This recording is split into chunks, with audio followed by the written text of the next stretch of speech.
My story began in a place so tiny, Mill Creek, Ohio, that if you sneezed as you passed through, you risked not even noticing you'd been there. The heart of our little town was Andrew's Haven, my family's restaurant. The smell of sizzling bacon and strong coffee was the soundtrack of my childhood. But along with those fond memories came the image of my parents, exhausted, pouring their souls into keeping the business afloat. My mother's smile never faltered, even when the collectors called.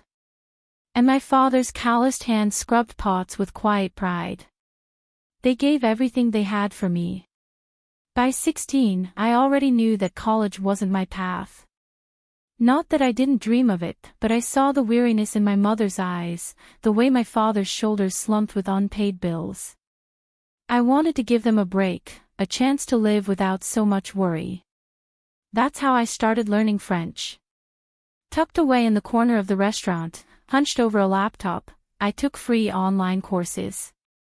My goal? To be able to chat with the rare tourists who showed up, drawn by the charm of rural America. Their stories about Paris and Provence ignited a flame in me, a burning desire to build a life where my parents wouldn't have to worry. By the time I was 20, I was already working for a travel agency, organizing itineraries for Francophone clients. Every closed deal was a step towards the promise I made to myself, to lift my family up.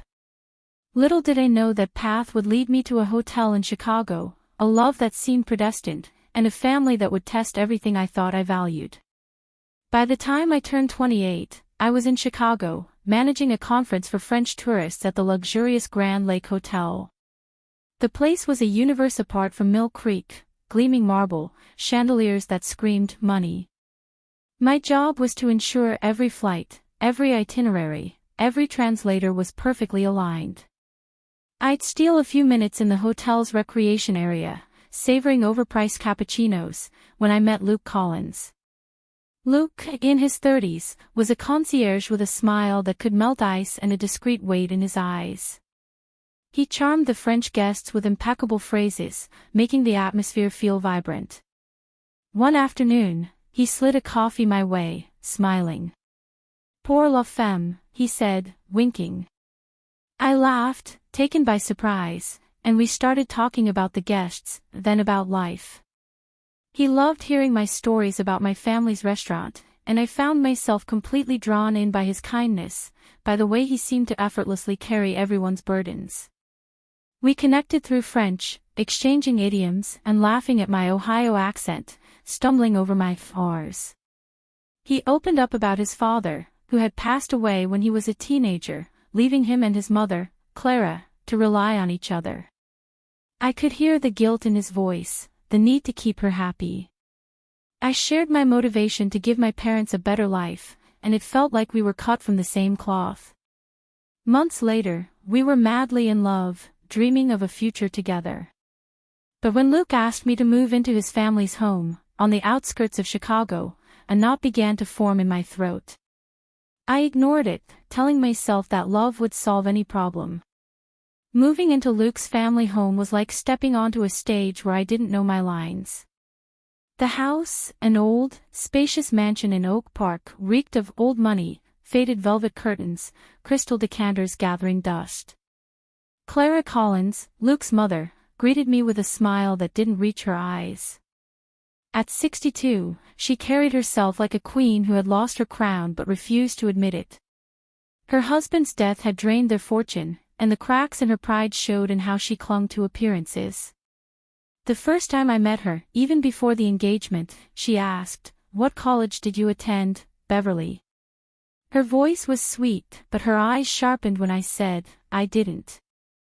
I started working after high school." The silence that followed felt like a sentence handed down by a higher court. She murmured, "Oh, how practical," and changed the subject. I convinced myself it was an isolated incident, that she would warm up once we were family. But living with her was like walking on eggshells. She floated through the house in silk robes, reminiscing about gala dinners, while I worked remotely on my travel app, trying to turn my agency experience into something bigger. Luke spent most of his days out, his concierge shift stretching late. I hoped that sharing the house would bring us closer, but Clara's cold stares made it clear I was an intruder. She'd interrupt my work to point out a smudge on the window or a dish out of place, her tone implying I was failing some unspoken test. I kept quiet, telling myself I was doing it for Luke, for us. But deep down, I wondered how long I could swallow my pride. Clara's demands piled up like dishes in the sink. "Beverly, the guest room needs to be vacuumed by noon," she'd say, her voice sharp, while she sipped tea in the living room, flipping through magazines. I'd nod, holding back frustration, and pause my work on the travel app, my dream project, connecting tourists to local guides worldwide. I built it from scratch, coding late into the night, but Clara acted as if I were just playing online. She dictated dinner menus, nothing spicy, nothing exotic, and sent me to the store to search for specific brands, even if it meant traveling across town. Once, I spent an hour hunting down her favorite organic butter, only to find her relaxing when I returned, criticizing the way I folded napkins. "You're home all day, dear, it's not too much to ask, is it?" she'd say, her smile thin as a blade. I wanted to scream that I was running a business, not playing housewife, but I held back, hoping she'd see my effort. Luke was my anchor, but even he started to drift away. When I'd mention Clara's endless chores, he'd laugh, "Mom's just a little particular, Beverly, she doesn't mean any harm." I'd search his face for the man who had promised to support me, but he'd change the subject, talking about his long shifts or his mother's frail health. I'd lie awake at night, the weight of the house pressing down on me, wondering if I was invisible to the man I loved. My app was gaining traction, beta users raving, investors approaching, but at home, I felt like I was disappearing. I tried to talk to Luke about Clara's hostility, pouring my heart out one night after she chastised me for a dusty bookshelf I'd cleaned that very morning. "She treats me like a maid, Luke," I said, my voice trembling. "I'm working so hard, and she acts like I'm nothing." He leaned back, massaging his temples. "Beverly, Mom's been through a lot, losing Dad, the money, she's not herself. Can't you try to get along with her?" His words hurt, as if I were the problem, not the woman humiliating me daily. I clung to the hope that time would soften Clara, but it only worsened. She'd interrupt my investor calls, demanding I scrub the tub properly or pick up her dry cleaning. I'd smile through gritted teeth, thinking of my parents' restaurant, how they taught me to keep going no matter what. But my patience was wearing thin. My app was nearing launch, and I needed focus, not another lecture on how to cut carrots the right way. The breaking point neared as Clara started dropping hints about my place in the family. "Luke deserves someone who will elevate him," she'd say, her eyes sliding over me as if I were a stain on their perfect past. I'd search Luke's gaze, hoping he'd intervene, but he'd just look away, torn between us. I felt like I was fighting a losing battle, not just with Clara, but with the man I thought I'd spend my life with. My heart ached, but a spark of defiance grew. Maybe I didn't belong there, but I wasn't going to let them define me. One evening, Clara swept into the kitchen, her silk scarf fluttering as if she were still the socialite she used to be. "Beverly, I'm off to Europe in a few months," she announced, not looking at me. "You'll keep the house impeccable while we're gone, won't you?" The "we" hung heavy in the air, she and Luke. No mention of me. My stomach clenched. Was I really just the housekeeper to her? I confronted Luke that night, my voice low so it wouldn't shake. "Your mother's planning a trip and leaving me behind. Did you know?" He blinked, confused. "What?" "No, Beverly, you're coming." I told her we all were. His words should have soothed me, but the thought of a vacation with Clara's sneezes felt like a punishment. "I'm not going, Luke," I said, my throat tight. "I can't pretend this is okay anymore." He exploded, his face red. "You're being ridiculous. This is a chance to see the world, and you're throwing a tantrum. Mom isn't perfect, but you're making this harder than it needs to be." His words hit me like a slap. I'd poured everything into this family, and he couldn't see how his mother was destroying me. Tears pricked my eyes, but I held them back. "I'm not the one making it hard," I whispered, walking away. That night, I lay awake, the future I'd envisioned with Luke crumbling. I didn't know how much longer I could endure it or what it would take to make him see the truth. The next morning, we sat at the breakfast table, the air thick with tension. Clara buttered her toast, humming, while Luke scrolled on his phone, avoiding my eyes. I couldn't take it anymore. "Clara," I said, my voice firm despite the pounding in my chest. "You're trying to exclude me from this trip, aren't you?" She froze, her knife clinking. "Don't be dramatic, Beverly. If you want to come, come. But honestly, would you even appreciate it?" Her tone dripped with condescension. Before I could reply, she leaned forward, her eyes narrowing. "You're just some high school dropout who sits on her laptop all day. You don't belong on a trip like that. You're dragging Luke down, taking advantage of his hard work." My heart stopped. I had told her about my app, my clients, my dreams. "I'm not unemployed," I said, my voice shaking. "I'm building a business, paying for this house, your groceries, your bills." She laughed, a sharp, cruel sound. "A business? Please, you're playing online. Luke is the one keeping us afloat." I looked at him, pleading for support, but he sighed, exasperated. "Beverly, just apologize. You're making a scene." It was the last straw. The man I loved, the life I had built, everything shattered.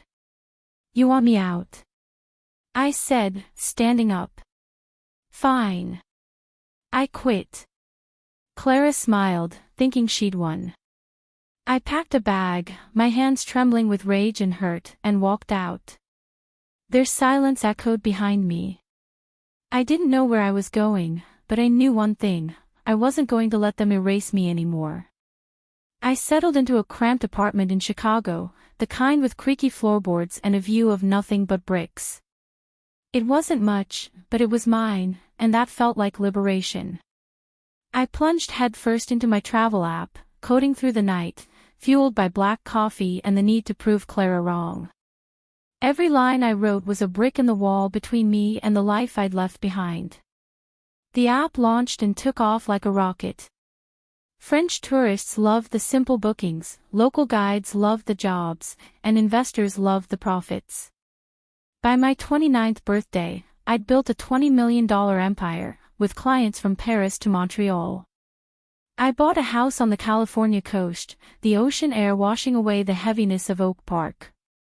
I reconnected with Maya Evans, my childhood friend from Mill Creek who had moved from Provence, France, as a child.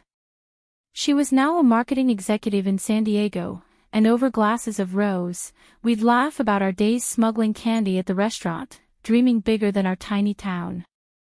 The sting of Luke's betrayal still lingered, but it was fading. My parents called daily, proud, but telling me to slow down. "You've done enough, Beverly," my mom would say. But I wasn't done. I wanted them to see the world that inspired me to pursue, France, perhaps, where my love for their language began. I was building something real, and no one could take that from me. 3 months after I left, my phone rang. An Illinois number. Clara's voice, usually laced with superiority, was frantic. "Beverly. We're drowning in bills. Collection letters, utility bills, what's going on?" I leaned back on my California patio, the Pacific shimmering. "You didn't know. I paid for everything. Your lights, your groceries, your life." Silence.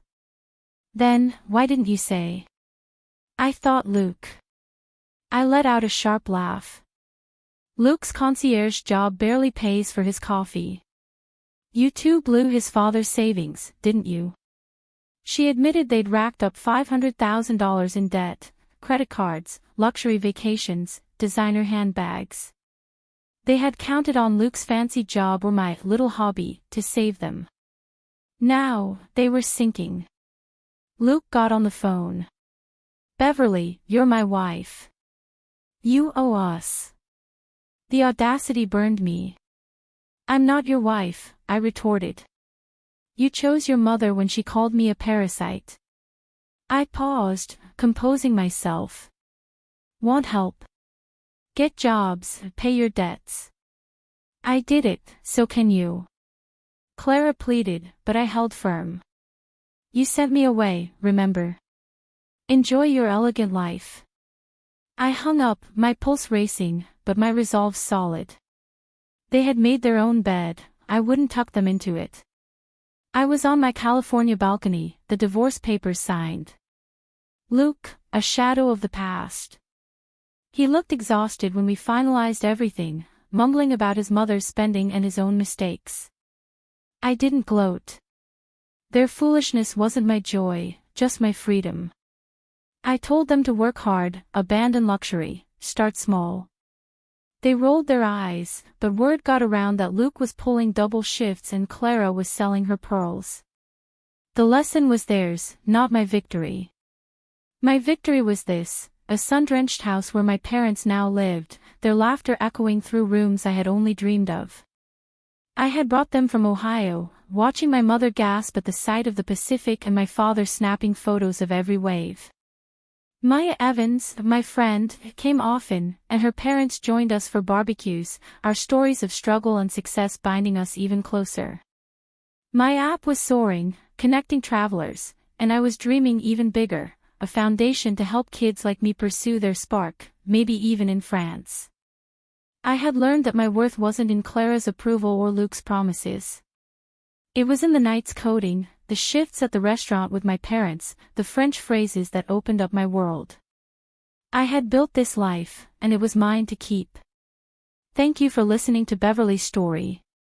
If you enjoyed this video, please like and share it to support us in bringing more inspiring stories, and subscribe to the channel so you don't miss any new releases. See you in the next video.